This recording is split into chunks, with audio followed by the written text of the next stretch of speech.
Look at as the first couple of our special senses.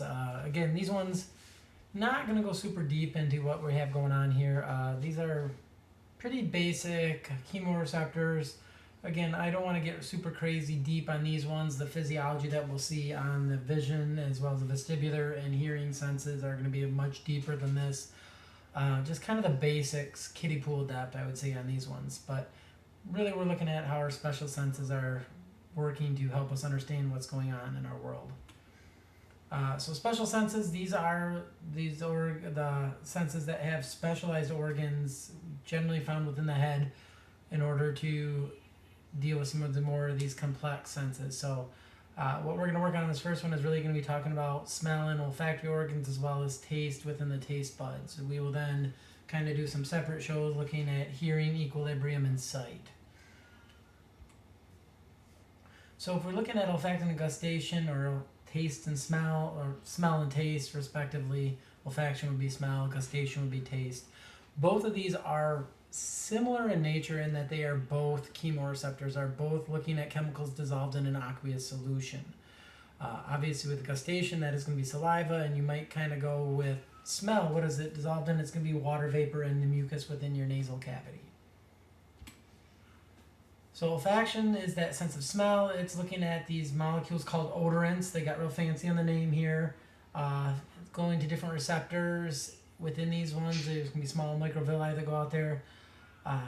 Really, compared to a lot of other animals, we are not particularly great at smell.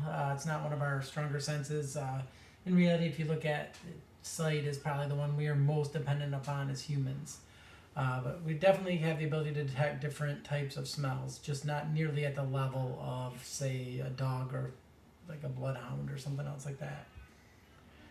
So the olfactory tract is the part from the temporal lobe of the brain that's coming up into the upper part of the nasal cavity. So that would be the crystal galli right there. And then these little openings are going through those olfactory foramina and kind of branching out into this upper level of the nasal cavity, and that's where that olfactory epithelium with these little chemoreceptors is going to be present. So again, it's that olfactory epithelium on the superior part, the very upper part of the nasal cavity. You have the receptor cells, and you have these basal stem cells that are replaced about every 40 to 60 days. One of the few nerve cells that actually are continuously replaced are these basal cells, as well as some supporting cells that help maintain these receptors. Looks a little something like this. I'm not super picky on that you being able to identify olfactory epithelium. It really is not super exciting. You can see these cells with the villi. Those are where the receptors are going to be. And again, it is that olfactory epithelium. It is underlaid by some connective tissue, areolar connective tissue, referred to as lamina propria. We'll see lamina propria a lot in AMP2 as we talk about different layers of like the digestive tract. We do have these mucus producing glands, these olfactory glands that help form mucus with the supporting cells that are going to help cover the actual olfactory epithelium in a mucus, which again is going to help dissolve those odorant molecules. Pathway really goes from these olfactory hairs, which are really kind of microvilli extending out into here. A bunch of these neurons are then going to form what's referred to as cranial nerve 1, or our olfactory nerve, which starts with our olfactory bulbs and is going to go back along the brain to that temporal lobe. So you can see the olfactory bulb right here. These would be the olfactory nerves, again, going back to the temporal lobes on each side of the brain. So it goes underneath that frontal lobe, again, like I said, going up to that temporal lobe. Going to have a lot of synapses and go to cells that are going to be processing this in the brain. Again, not super worried about this one, but again, main thing directly to that temporal lobe. Does go parts through the hypothalamus and amygdala. Does not go through the thalamus on the olfactory tract, which is unlike all other sensory information.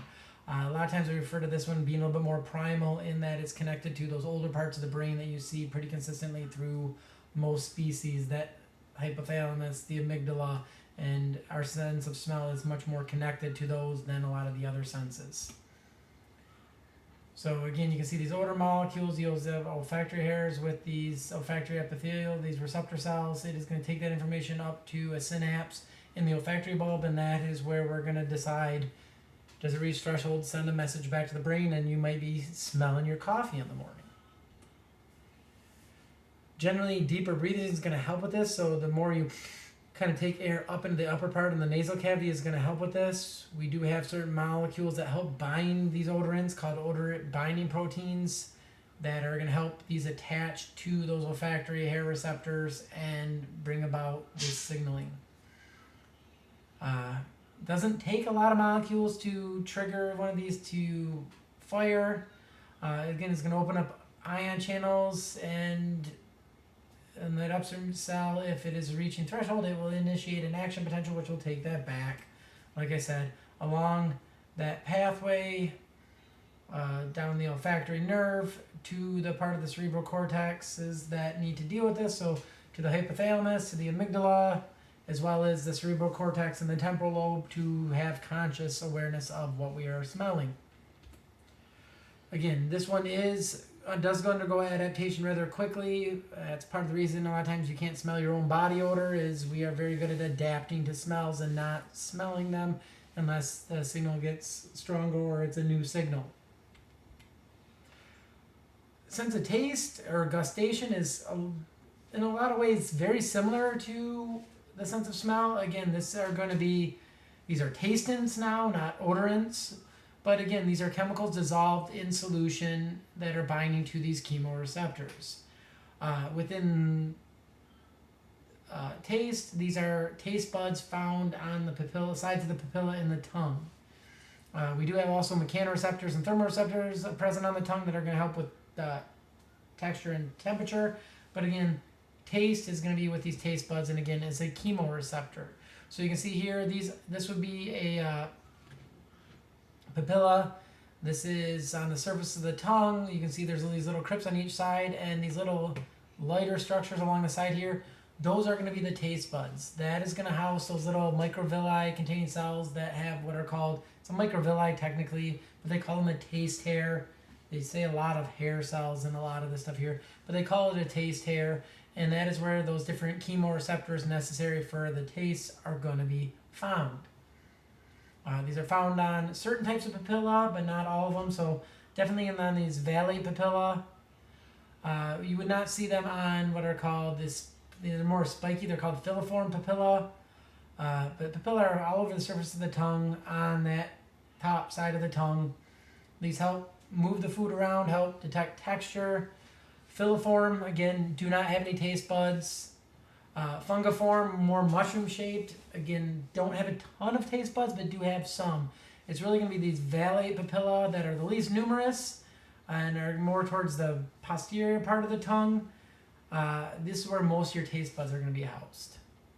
We also do have foliate papilla that are not particularly well developed, but early in childhood you will have a few papilla like this that are on the lateral sides of the tongue that do have a few taste buds. And these really look like what I would kind of call like pearl onions. They look like a small onion when you see them in side view. You can see those kind of layers that are kind of going over a central area. They don't have a particularly long lifespan. A lot of the cells within these ones, they are damaged rather easily. So they're going to be kind of continually being replaced.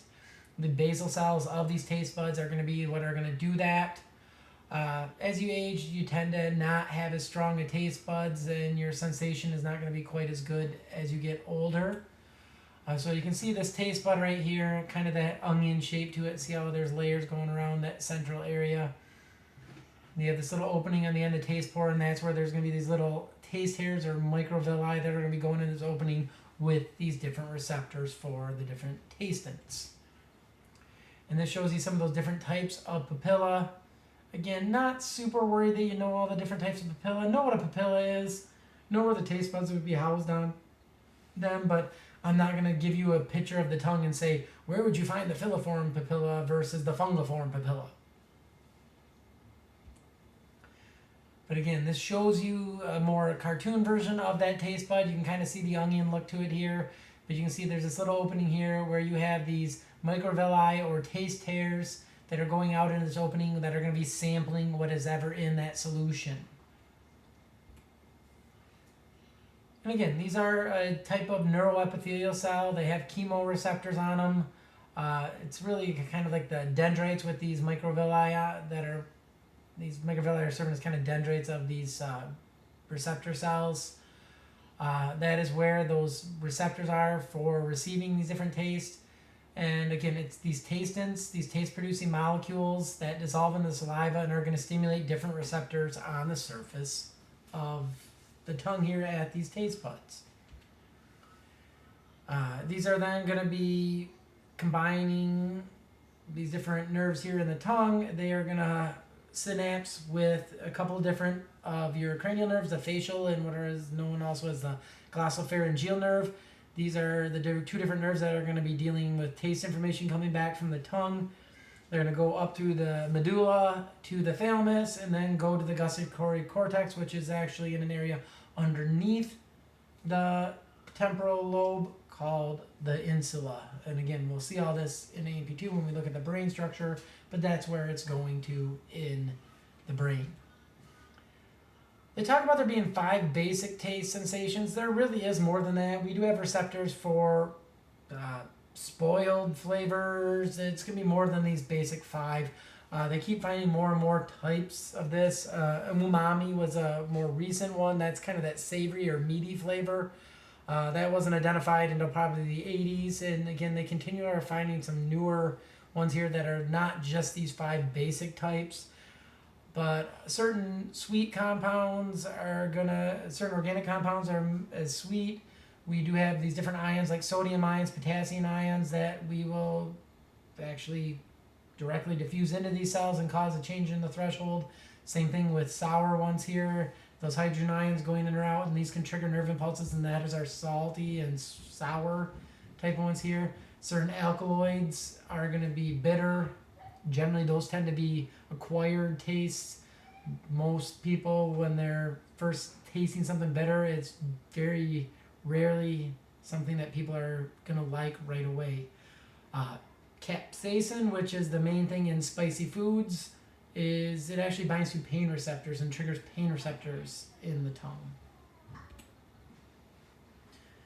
So how this pathway works, you get a tastant bind to a specific membrane protein. It's going to activate a G protein kind of stimuli here if it's a sweet, bitter, umami stimulus. Through a second messenger program, this is going to lead to cellular depolarization. If we're talking about a salty or sour stimulus, it's these ions going directly into the cell. They're going to trigger this depolarization. But either way, this is going to initiate neurotransmitter release from these receptors, and on an upstream cell, likely initiate an action potential, which is going to take that along, like I said, those cranial nerves up through the medulla, through the thalamus, and then to the gustatory cortex in the insula. And this is showing those kind of nerves right here.